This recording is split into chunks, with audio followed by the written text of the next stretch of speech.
जय राधा माधवा कुंज विहारी।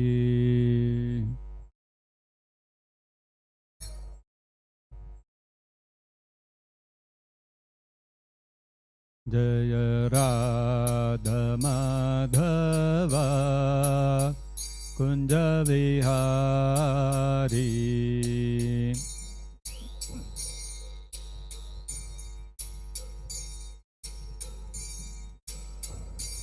जय गोपी जन वल्लभा गिरिवरधारी।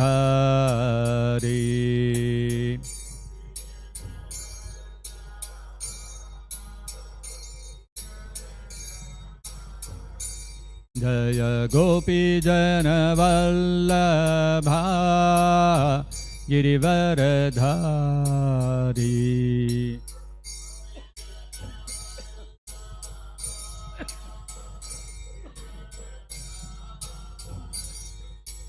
यशोदनन्दन व्रज जनरञ्जना।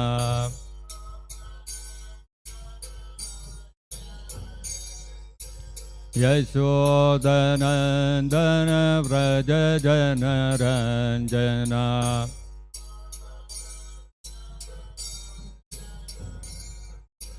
यमुना तीरावनचारी।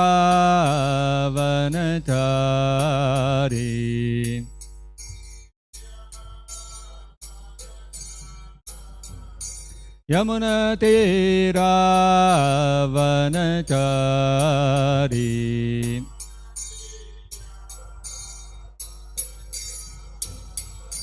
जय राधा माधवा कुंज विहारी।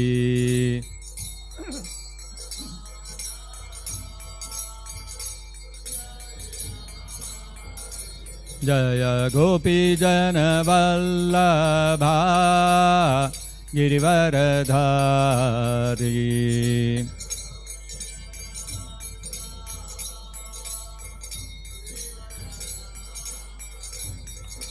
यशोदनन्दन व्रज जनरञ्जना।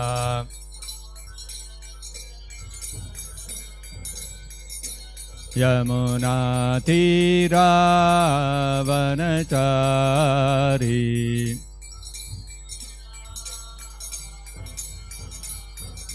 यमुना तीरावनचारी।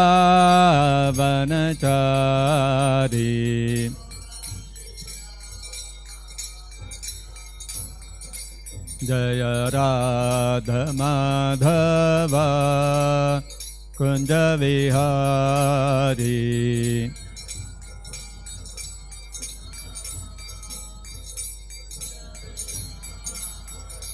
जय राधा माधवा कुंज विहारी।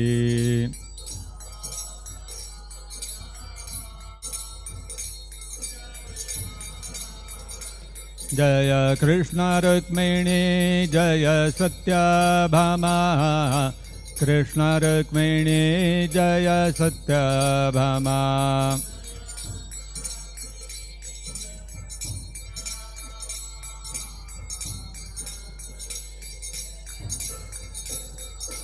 जय कृष्ण बलराम जय कृष्ण बलराम। कृष्ण बलराम जय कृष्ण बलराम।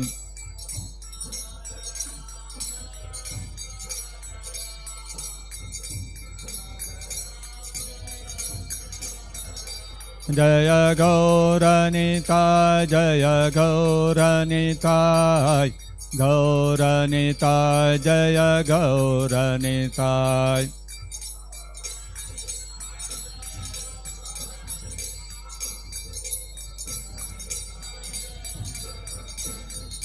जय जय Prabhupada Prabhupada Prabhupada Prabhupada.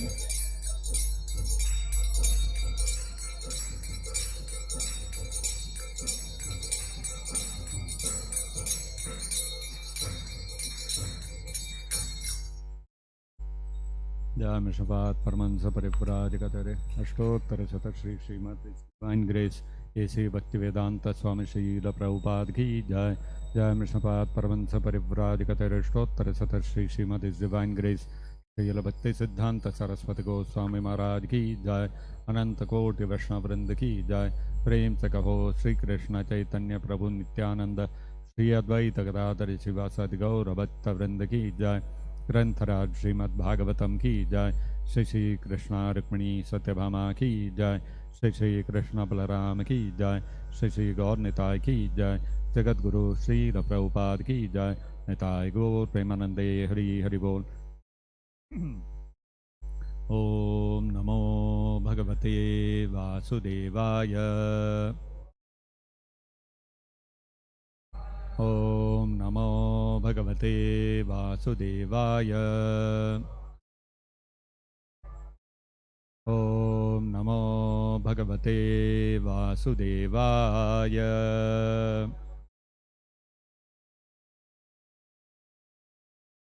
Reading from Srimad-Bhagavatam, Canto 3, Chapter 24, The Renunciation of Kardama Muni, Text number 40. मात्र आध्यात्मिकीं विद्यां मात्र आध्यात्मिकीं विद्यां मात्र आध्यात्मिकीं विद्यां शमनीं सर्वकर्मणां शमनीं सर्वकर्मणां शमनीं सर्वकर्मणां वितरिष्ये यया च असौ वितरिष्ये यया च असौ वितरिष्ये यया च असौ भयं च अतितरिष्यति भयं चातितरिष्यति भयं चातितरिष्यति मात्र आध्यात्मिकीं विद्यां शमनीं सर्वकर्मणां वितरिष्ये यया चासौ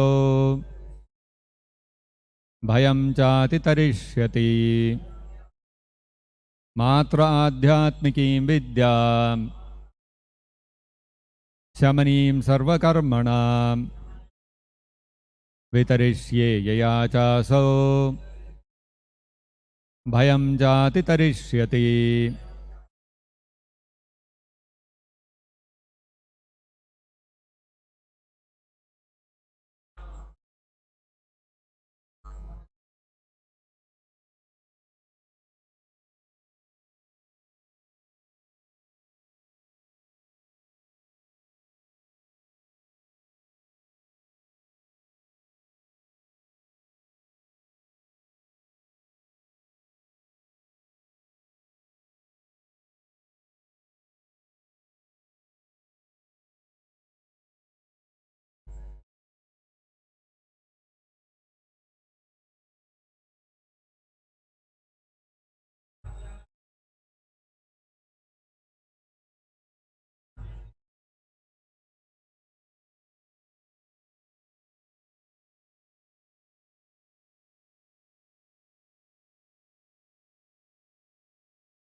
Matre, to my mother, Adhyatmikim, which opens the door of spiritual life. Vidya, knowledge. Shamani, ending. Sarva karmana, all fruitive activities. Vitarishye, I shall give. Yaya, by which. Cha, also. Asau, she. Bhayam, fear. Cha, also. Atitarishyati, will overcome. Translation and purport by His Divine Grace Srila Prabhupada. I shall also describe this sublime knowledge, which is the door to spiritual life, to my mother, so that she also can attain perfection and self-realization, ending all reactions to fruitive activities. Thus, she also will be freed from all material fear. Kindly repeat. I shall also describe this sublime knowledge, which is the door to spiritual life, to my mother, so that she can also attain perfection and self-realization, ending all reactions to fruitive activities. Thus she also will be freed from all material fear. Purport by Srila Prabhupada. Kardama Muni was anxious about his good wife Devahuti while leaving home, and so the worthy son promised that not only would Kardama Muni be freed from the material entanglement, but Devahuti would also be freed by receiving instruction from her son. A very good example is set here. The husband goes away, taking the sannyasa order for self-realization, but his representative, the son, who is equally educated, remains at home to deliver the mother. A sannyasi is not supposed to take his wife with him. At the vanaprastha stage of retired life, or the stage midway between householder life and renounced life, one may keep his wife as an assistant without sex relations, but in the sannyasa order of life, one cannot keep his wife with him. Otherwise, a person like Kardama Muni could have kept his wife with him, and there would have been no hindrance to his prosecution of self-realization. Kardama Muni followed the Vedic injunction that no one in sannyasa life can have any kind of relationship with women. But what is the position of a woman who is left by her husband? She is entrusted to the son, and the son promises that he will deliver his mother from entanglement. A woman is not supposed to take sannyasa. So-called spiritual societies concocted in modern times give sannyasa even to women, although there is no sanction in the Vedic literature for a woman's accepting sannyasa. Otherwise, if it were sanctioned, Kardama Muni could have taken his wife and given her sannyasa. The woman must remain at home.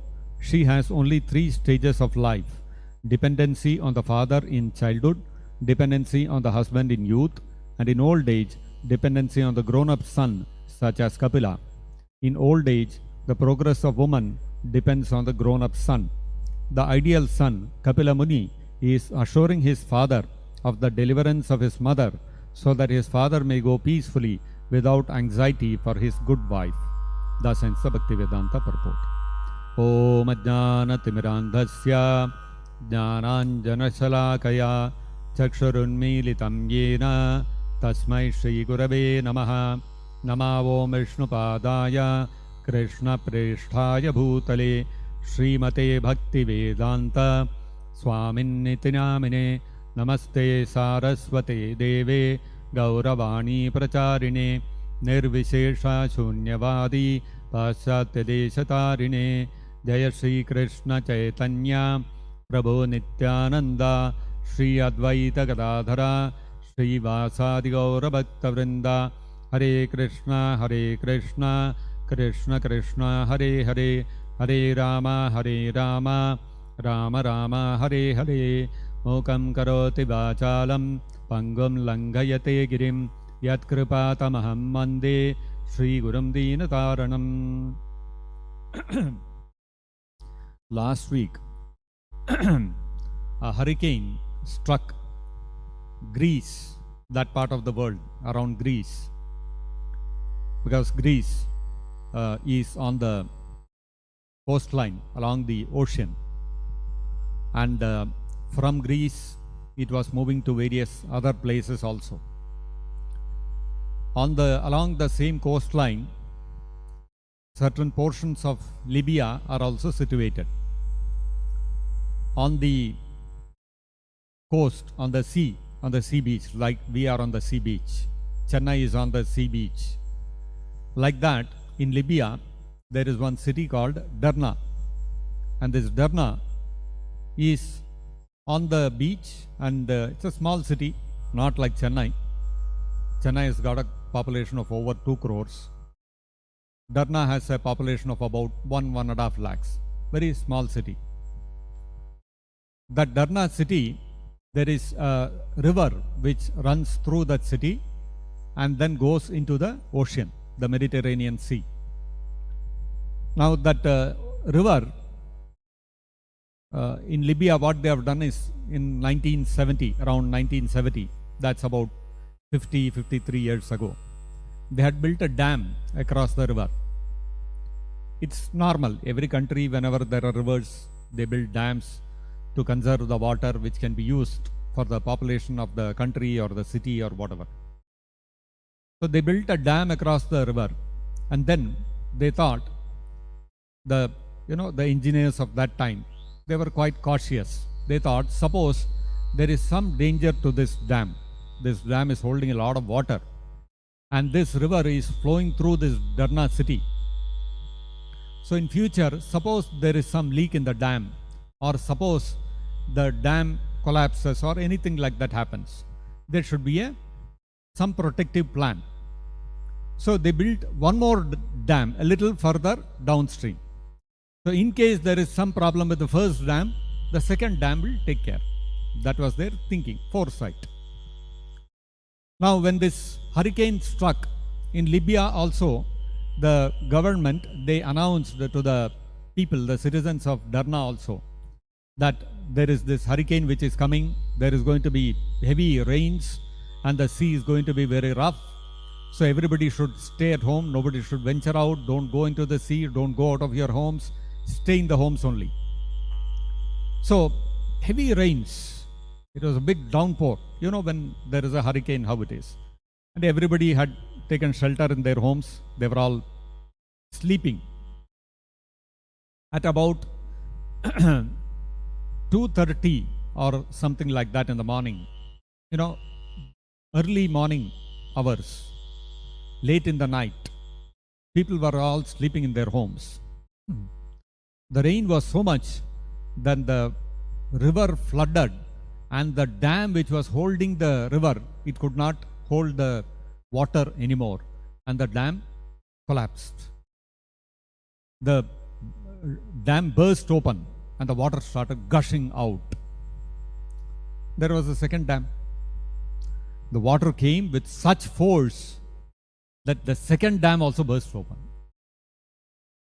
In no time, the entire water, it was rushing at the speed of something like 35 lakh liters per hour.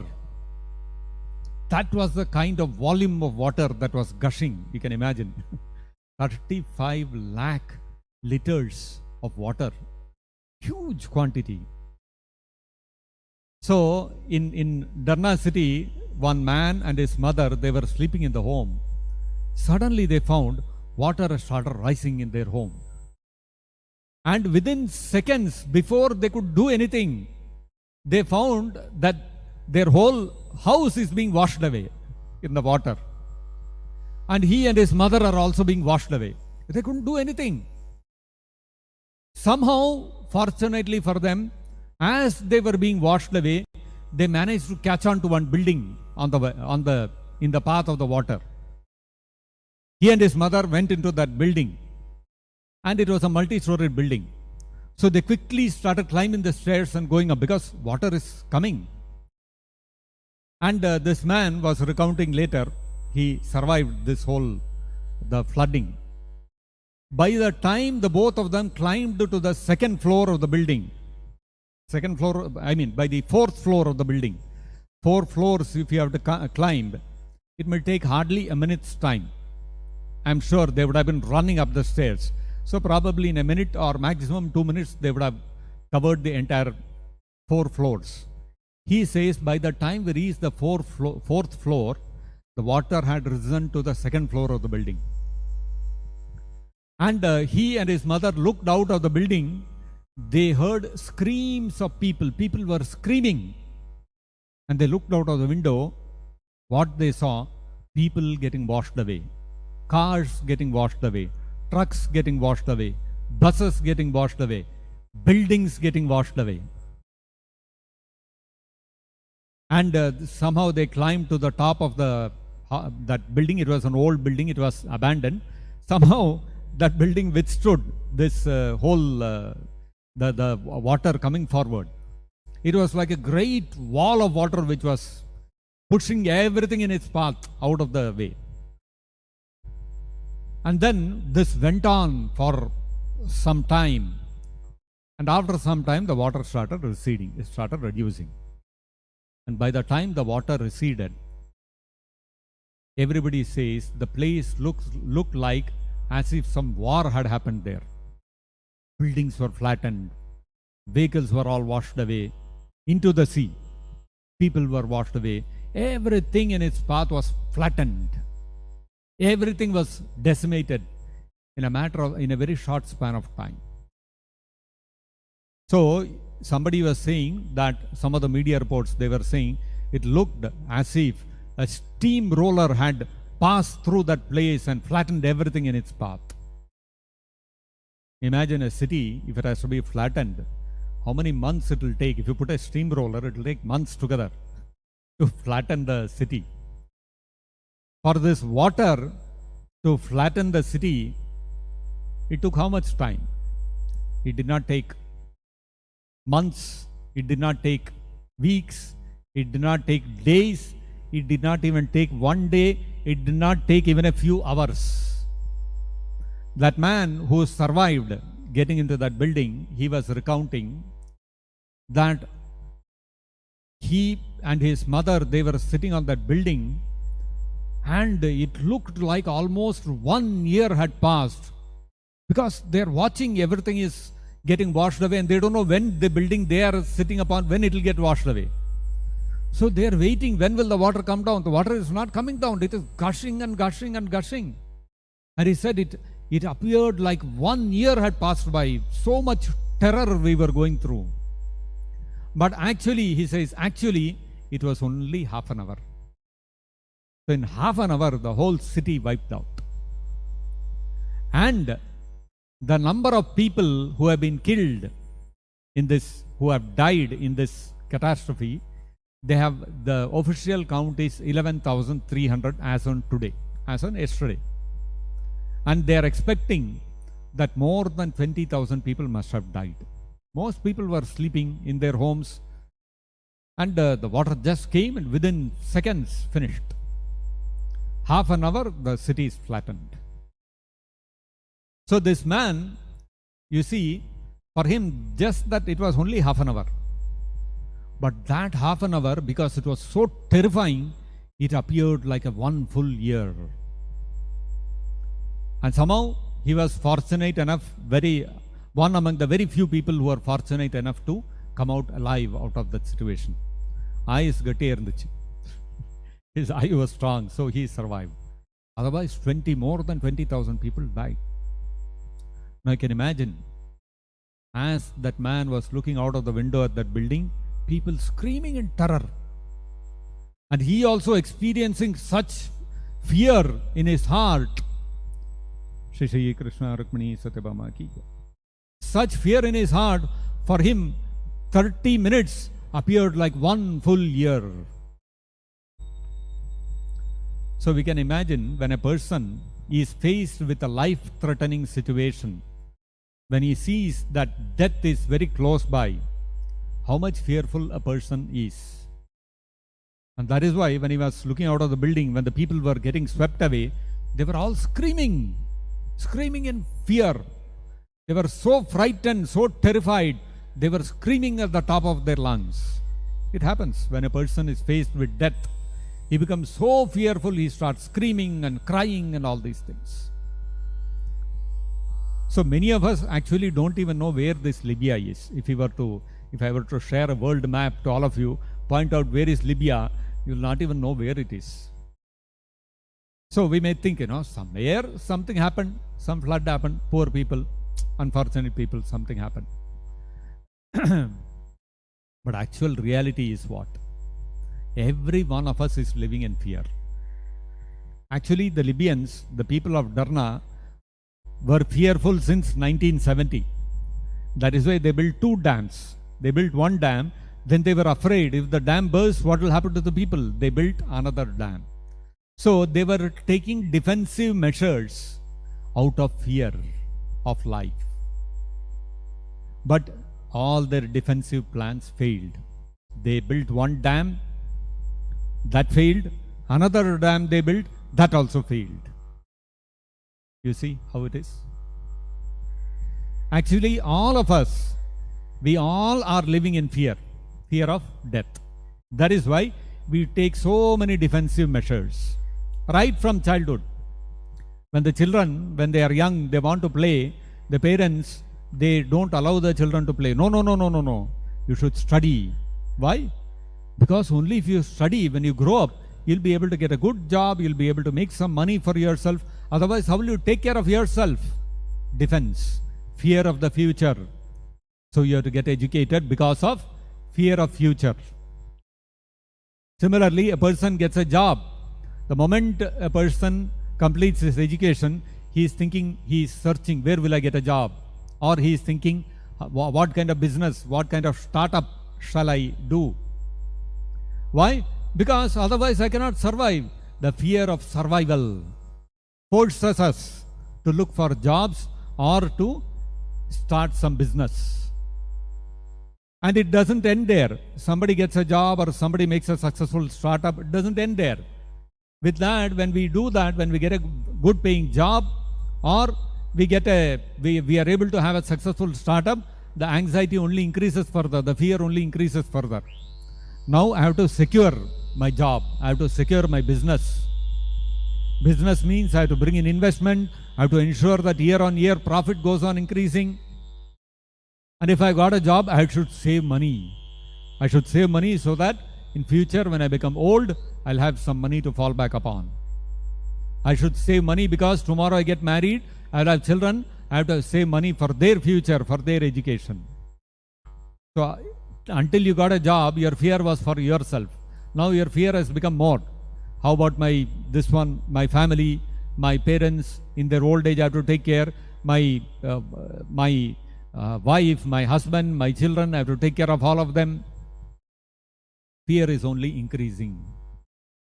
Actually, everybody in this material world is living in constant fear. And this is a characteristic of this material world. Nobody is free from fear. Not only human beings, even animals are living in fear. Why? Why this material world is characterized by this fear? That is explained in the 11th canto of the Srimad-Bhagavatam. In the conversation between Kavi Muni and King Nimi, Kavi Muni advised King Nimi, he was telling him that Bhayam Dvitiya Biniveshatah Syat Ishadapayatasya Viparyayo Asmritihi Tanmayaya Atabudhe Abajetam Bhaktyayikayesam Guru Devatatma. So Bhayam Dvitiya Abhiniveshatah Syat. Dvitiya Abhiniveshatah. The Dvitiya or the second refers to this body. We are living in this body. We are tenants in this body. So I am there and the body is there. The body is dependent upon me, the living entity, residing within this body. The moment the soul leaves the body, the moment I leave this body, the body will start decaying, it will start decomposing, and in a matter of a short while, the body will completely disintegrate. So, but then as long as the soul is within the body will remain alive, active, and it will remain in normal condition. It will not decay.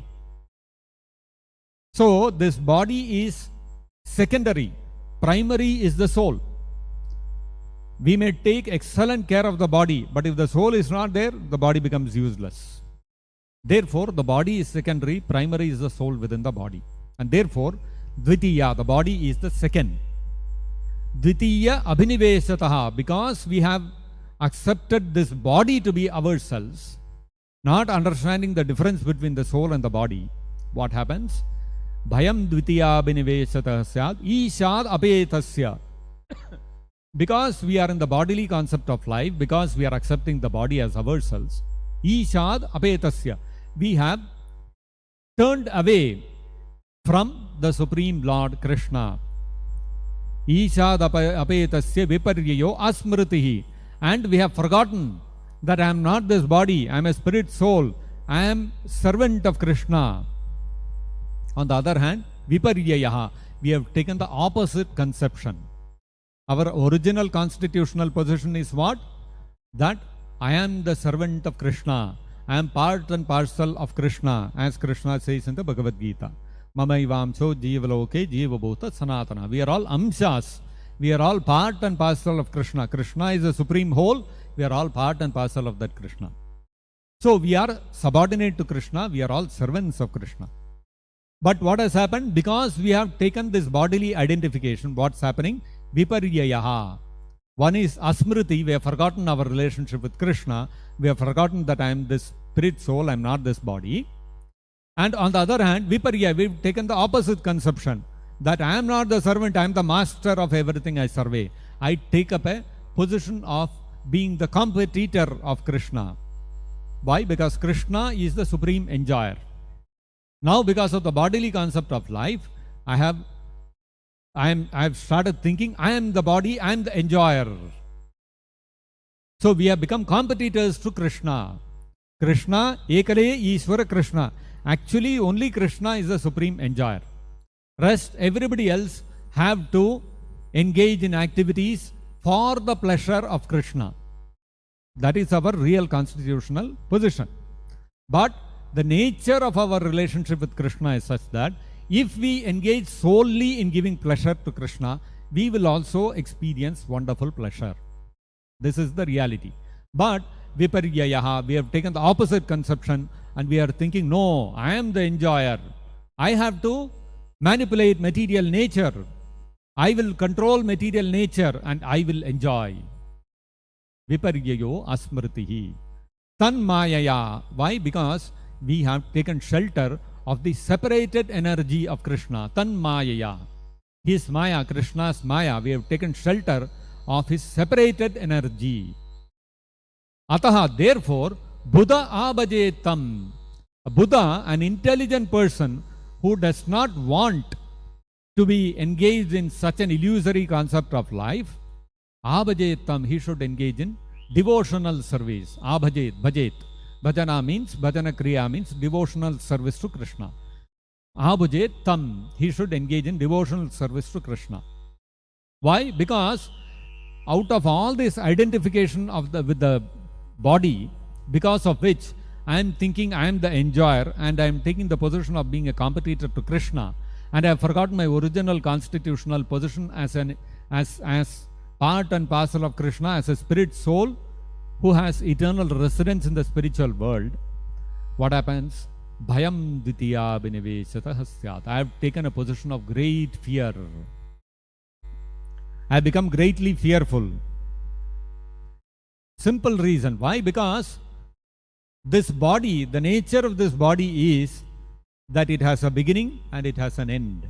It cannot stay permanently. I cannot be a permanent tenant of the body that I am currently occupying. Some day or the other, the body has to be destroyed. So, I am living in constant fear. When will that day come when I will be destroyed? And I am engaged in various activities to counter that time which will come when the destruction of this body will happen. So therefore, a living entity in this material world is living in constant fear. Don't know when death will come. Slowly we'll see. As we grow up, when we are children, we are too immature to understand these things. But as we grow older, these things become more and more prominent in our lives. And we grow into youths, and then when we step into middle age, the reality starts hitting us. Old age starts coming, various diseases start coming, and so we keep taking various steps to reduce the impact of diseases, to reduce the impact of old age, because we think by doing all this, I'll be able to stave off death. But what happens? Reality is nobody can prevent death. Just like you see all those people, they were all sleeping in Derna in Libya. They had got information, news that there is a hurricane coming. So they went into their homes and they were thinking, I'm safe in my house. And they were peacefully sleeping, confident that my house will protect me. What happened? Within half an hour, finished. Their houses also finished, their lives also finished. So, therefore, Buddha abhajetam. Therefore, one should take shelter of the lotus feet of Krishna and render him service bhaktya ekaya, with unalloyed devotional service. Devotional service which is unmixed, which is not mixed with jnana, karma, yoga. None of these contaminations should be there in bhakti. Pure devotional service one must render to Krishna. Bhaktya ekaya. Isham Guru Devatatma, by accepting Krishna as my supreme worshipable Lord, as my spiritual master, and as the source of my very life. Guru Devata Atma. This way we should render devotional service. Krishna is my worshipable Lord, Krishna is my spiritual master, and Krishna is the source of my life. He is my life and soul. In this manner, we have to render pure, unalloyed devotional service to Krishna. Then what will happen is, we can become free from bhaya, fear. If we do not render pure devotional service to Krishna, even if we render Mishra Bhakti, we render devotional service to Krishna mixed with jnana, karma, yoga, etc., still we cannot become free from bhaya. Bhaya, fear, can be overcome. We can become fearless only when we render pure, unalloyed devotional service to Krishna. That is why Krishna says in the Bhagavad-gita, Abhayam Sattva Samshuddhihi. Abhaya, the situation of fearlessness, can be obtained only by Sattva Samshuddhi. When our Sattva, when our consciousness is completely purified, when we are situated on the platform of Vasudeva Sattva, Vishuddha Sattva, then we can become free from fear. Otherwise, not possible. We will be fearful of something or the other. Forget about human beings, forget about animals, even devatas are living in fear. When their term will get over, when the asuras will overthrow them, when they, some rishi or muni or somebody will curse them and they have to give up their position, this is the constant fear of the devatas. So even devatas are not free from fear. Therefore, anywhere we go in this material world, right from Patala Loka up to Swarga Loka, even up to Brahma Loka, nowhere can we become free from fear. Bhaya pervades every single space of this material manifestation. That is why this material world is characterized by fear. Why? Because the prime reason for this is described in the Vishnu Purana, that Vishnu Shakti para prokta kshetrajnakya tatha para avidya karma sanjanya tritiya shaktirishyate. The Lord Vishnu has unlimited energies, but all of his energies can be broadly classified under three categories. Vishnu Shakti para prokta. One is the internal energy of Krishna, which is para Shakti, which is transcendental energy of Krishna. Kshetrajnakya tatha para. And then there are the living entities called Kshetrajnas, means all of us living entities. We are all Kshetrajnas. We are the knowers of the field. We are the knowers of the field means the field refers to the body. We are the knowers of the activities of this body which we are occupying. So we are called Kshetrajna. Kshetrajnakya tatha para. So the living entities are also belonging to the superior energy of Krishna. Avidya karma sanjnanya tritiya shaktirishyate. The third energy of Vishnu is called karma, avidya shakti. It is the inferior energy of Krishna. Avidya karma sanjnanya. And the characteristic of avidya is nescience or ignorance of one's constitutional position. The characteristic of the avidya shakti, the inferior energy of Vishnu or Krishna, which actually brings about this cosmic manifestation, this material manifestation, is characterized by karma sanjnanya. It's characterized by activities, fruitive activities, by activities for the desire to enjoy the fruits. Therefore, whenever human beings engage in activities they engage in fruitive activities, the more they engage in fruitive activities, the more avidya increases. The more avidya increases, the more a person engages in fruitive activities. Actually, we can see this if we look at the last 50 years or 100 years, how the world has been progressing. Even if you look at India only, 30 years back, 40 years back, people would think about papa and punya. When they would do any activity, no. Smoking, drinking, these are all papa karma. These are all sinful activities. We should not engage in these things. Today, if you look at India, this I am talking about in the 80s. This used to be thinking. I remember when I was a child in 80s and all, anybody drinking and smoking, people would immediately look at them, why are you engaging in this sinful activity? So the concept of papa and punya was very strong. Today, smoking and drinking is no more considered a sinful activity. It is considered progressive. So, of course, you should not do it unrestrictedly. You should not come under the influence of alcohol. But if you consume alcohol for recreation, no problem. Not an issue. So this is considered progressive. So today, if you look at people, they are not so much, nobody thinks about papa and punya.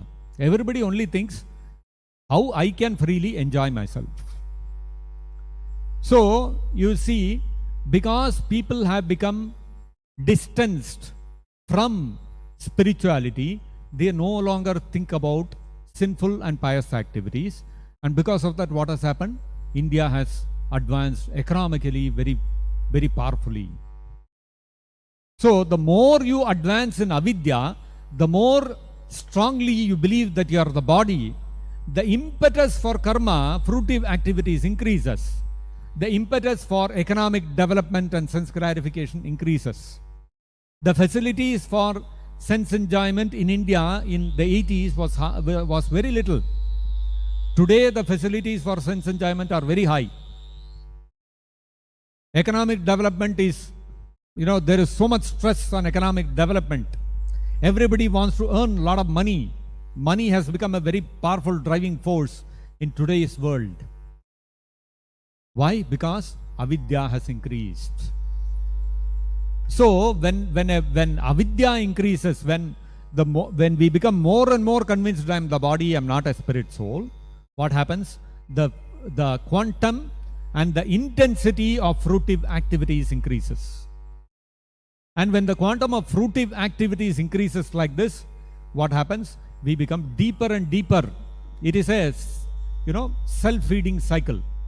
The more we engage in economic development and sense gratification and improve our comforts in life, what happens is, the more we become, the deeper we become in ignorance that I am spirit, soul, I am not the body.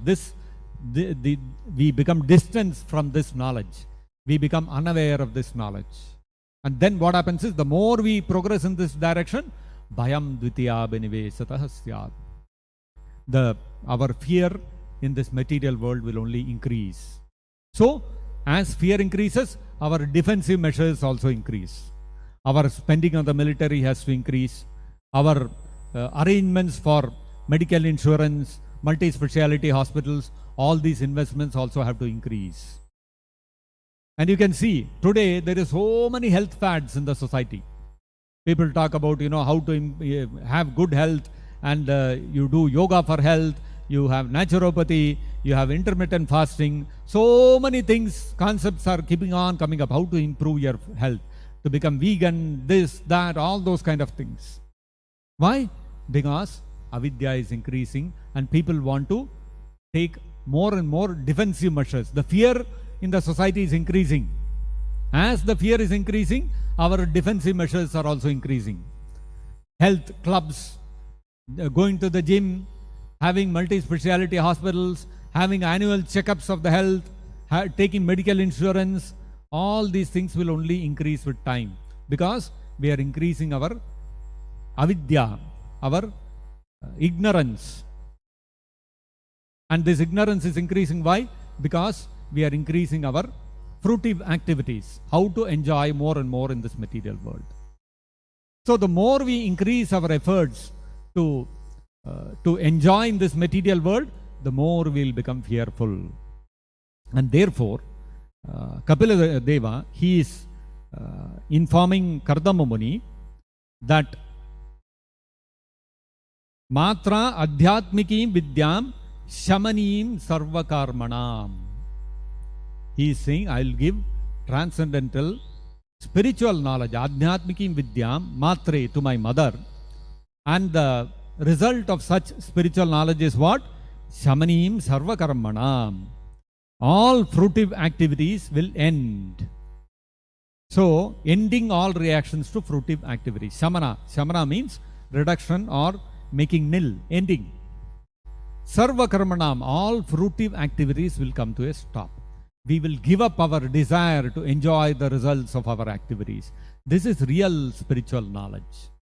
Spiritual knowledge does not mean that you have some charismatic guy who is a very good orator, he can speak very well, and he gives some lectures and then teaches you how you can become peaceful, you can become happy, and then you can enjoy life. No.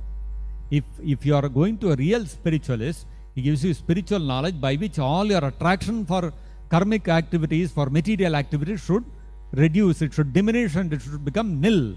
You should lose your attraction for fruitive activities. Shamanim sarvakarmanam, and bhayam cha atitarishyati. By stopping fruitive activities, what happens? Bhayam cha atitarishyati. One will cross over fear. Atitarishyati. One will cross over bhayam, fear.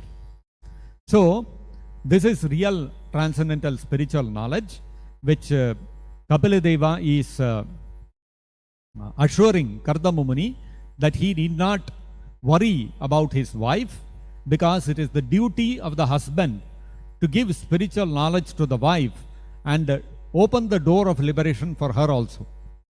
Kardama Muni has decided to take sannyas and go to the forest and practice pure devotional service and perfect his life and go back to Godhead. But he is at the same time worried that I am taking sannyas and going away. What about my duties as a husband? What will happen to my wife? Therefore, Kapila Deva is saying, don't worry, I am giving you permission. You go to the forest, you take sannyas, and you engage in unalloyed devotional service and perfect yourself. As far as my mother is concerned, you don't have to worry. I'll give her also transcendental knowledge by which she can also attain the same destination which you are attaining. And so why? Because Prabhupada is explaining in the purport, in the Shastras, there is no sanction given for sannyas by women. So somebody may say, this is discrimination against women. Why only men should be given sannyas? What is that special privilege? So what we have to understand is, finally you have to look at the result. What is the result that Kardama Muni is going to get by sannyas? He is going to execute unalloyed devotional service, pure devotional service. He is going back to Godhead. Isn't it? Now what is Devahuti going to attain by not taking sannyas? She is also going to attain pure devotional service and go back to Godhead. So both of them are attaining the same result. What's the problem? Kardama Muni, as a man, he attained the goal by taking sannyas. Devahuti attained the same goal without taking sannyas. So that way, she has an easier way to attain the same goal. So what's the problem? The goal in the Vedic scriptures, the goal is not that man also should be able to take sannyas, woman also should be able to take sannyas. Sannyas is not the goal. The goal is to go back to Godhead. To go back to Godhead, for men, the process recommended is take sannyas. For women, get educated by the husband and by the son, who must be spiritually qualified, and you also go back to Godhead. So what's the problem? The responsibility of the man is more than a woman. In the case of Kardama Muni, he could take sannyas, give up everything and concentrate, focus only on going back to Godhead. And Kapila Dev, although he is an incarnation of the Supreme Lord, he as the son, it is his duty to ensure that his mother also gets similarly liberated like the father. So Kapila Deva does not have a responsibility only for himself. I should become perfect. No. I should become perfect. My mother also should become perfect. Double responsibility. Devahuti, she doesn't have any such responsibility. Devahuti has only one responsibility. I should become perfect. I should go back to Godhead. That's all. So that way, a responsibility for a man is more. And because of various reasons, because of the dangers involved in the forest, and because the honor of a woman, the dignity of a woman, was considered far more important than that of a man's. All these kind of considerations were there in the Vedic society, and therefore it was the duty of the husband and the wife, a husband and the son, that the woman in the house should also get the same result of perfecting the human form of life without having to undertake the hardships and the dangers of going to the forest and taking sannyas. So this is the real understanding. And so we have to see the ultimate goal. When the goal is to go back to Godhead, the process becomes secondary. Whether I go back to Godhead by taking sannyas or without taking sannyas, that's secondary. The goal has to be achieved. So how does it matter that a woman took sannyas or didn't take sannyas? Ultimately, Devahuti also became a great pure devotee and went back to Godhead, as we will see in the further chapters. So she was also not denied the benefits of a human form of life. Differentiation will be there because man and woman are not equal. That's the reality. If man and woman were equal, then there is no point in saying one person is a man and another person is a woman. The concept of man and woman itself shows that there is a difference. So when there is difference, we have to understand that by the design of nature, there is a difference created.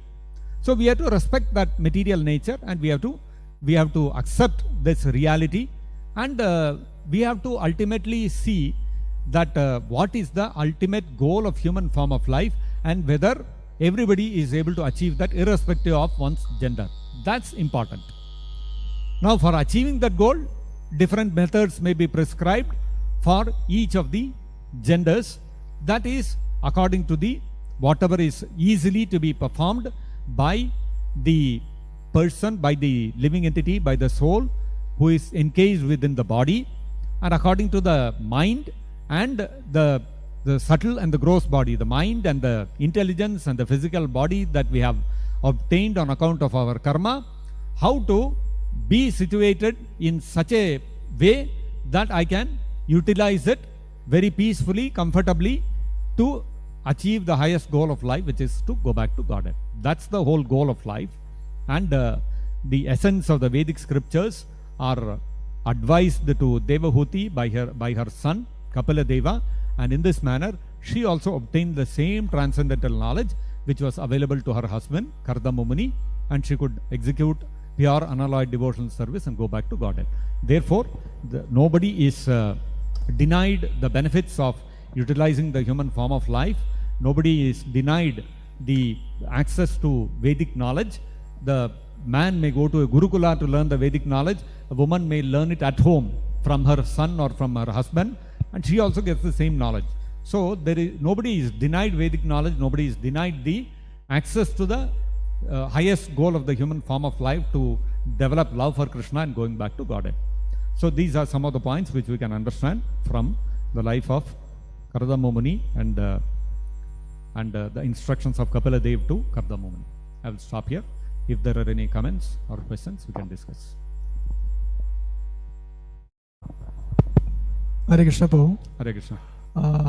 What is the Vedic understanding if woman trying to become a spiritual master? What is, like, it's abundant or like some other part of the world, some of the women are trying to become a spiritual master. So what is the Vedic understanding on this? Well, there are, if you look at the ISKCON world, there is a big divide today. One group of people saying that as per Shastra, they have their own set of quotes, which says that woman cannot become spiritual master. There is another group of people who have their own set of examples and citations from the scriptures, which does not prevent a woman from becoming a spiritual master. They give the example of Janava Mata, who acted as a spiritual master. They give the example of the prostitute who was delivered by Haridas Thakur. She also acted as a spiritual master. So there are examples also like that. So actually what we have to understand is, if you try to materially use your intelligence and logic and try to determine whether a woman can become a spiritual master or not, it can be a confusing affair. First of all, we have to understand who is eligible to become a spiritual master. Fact is, unless one is ordered by the predecessor spiritual master, a person cannot become a spiritual master. Whether man or woman, doesn't matter. Whoever it is, man or woman, unless you are ordered by your predecessor spiritual master to yourself become a spiritual master, you cannot take up that position. It is not for everybody to take up that position. It has to be ordered by Krishna himself and by the predecessor spiritual master. Krishna chooses who has to act as a spiritual master. Why? Because spiritual master has to be a person who descends from the spiritual world. He cannot be one of the conditioned souls picked up from the material world and start acting as spiritual master. No. One has to be a liberated person. There are enough quotes of Prabhupada in Prabhupada's books where it is very clear, unless one is liberated, if my hands are tied behind my back, how will I free you? Only if my hands are untied, I can untie you. This is the example Prabhupada gives. That means you are bound, you are conditioned, you are bound by the three modes of material nature within this material world. So if you have to be unbound from the influence of the three modes of material nature, you need somebody who is already above the influence of the three modes of material nature. A person who is already bound up by the three modes of material nature cannot liberate another person. And the primary function of a spiritual master is to liberate. That is why you need a spiritual master. So, therefore, Krishna chooses somebody, a liberated soul from the spiritual world, and sends him down to this material world to act as a spiritual master, to establish dharma and come back to the spiritual world. So such a personality descends from the spiritual world to this material world to deliver the conditioned souls, and he receives the order of the predecessor spiritual master, and then he executes the purpose, the mission of Krishna, which is to re-establish dharma and to deliver the conditioned souls. So, the position of the spiritual master is not an ordinary thing which can be played by some conditioned soul who is trapped in the body of a man or a woman. If a person has descended from the spiritual world and that person has a woman's form, doesn't matter. Janava Mata is a completely liberated personality. She has descended from the spiritual world. So she is transcendental. She is neither man nor woman. Although in the spiritual world she has the personality of a woman, that's not the personality of a woman in this material world. She is not a material woman. She is a transcendental personality. So she can act as a spiritual master because she has come down from the spiritual world. She is a liberated personality. She is not bound by the body of a man or a woman. So our very question itself, whether a man or a woman can act as a spiritual master, is based on the material understanding that somebody caught up in the body of a man or a woman, somebody is conditioned by the body of a woman. Can she act as a spiritual master? First of all, soul is neither man nor woman. Woman or man is a body. Now somebody who is engaged in a material body, he cannot act as a spiritual master. Where is the question of man or woman? Even if you are a man, if you are conditioned, If you are in a material body of a man, you cannot act as a spiritual master. Spiritual master is a person who has descended from the spiritual world and his body is also spiritual.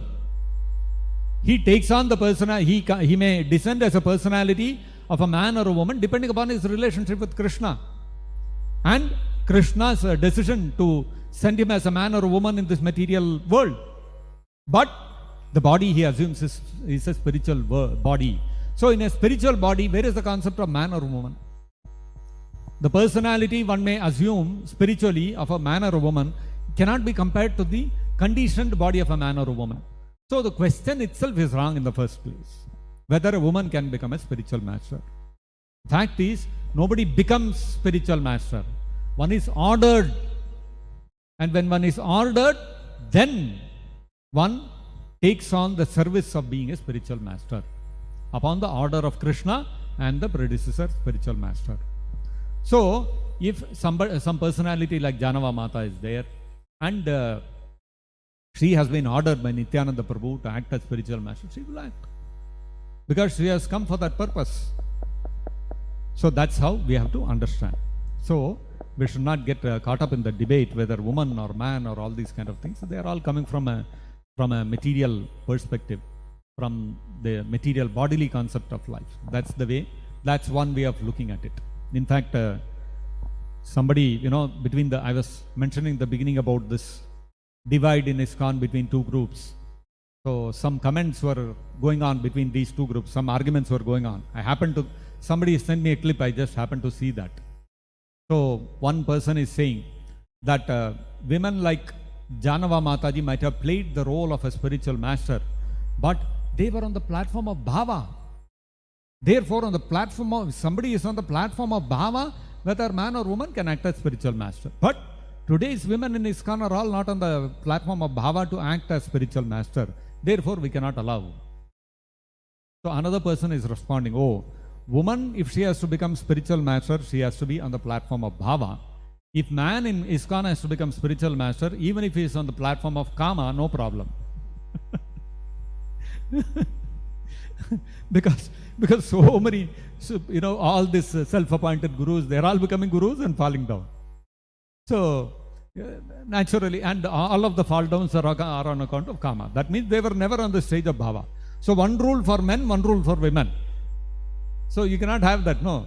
Men need not be on the stage of bhava to become spiritual master. But women have to be. What kind of argument is there? So if you take that material line of argument of the conditioned soul trapped in the body of a man or a woman, can she act as a spiritual master? The answer is, whether you are man or woman, if you are entrapped in a material body, you cannot. Personalities like Janava Mataji, Srila Prabhupada, Bhakti Siddhanta Saraswati Thakur Prabhupada, they may be in a man's body or a woman's body, but their bodies are spiritual bodies. They have descended from the spiritual world. They are not conditioned. They are not limited to our material concepts of man and woman. So therefore, they can act as spiritual master. So that's how we have to see. Is that okay? Anybody else? We'll stop here. Grantharaj Srimad-Bhagavatam ki jai, Jagat Guru Srila Prabhupada ki jai, Nitai Gaur Premanande Hari Hari Bol.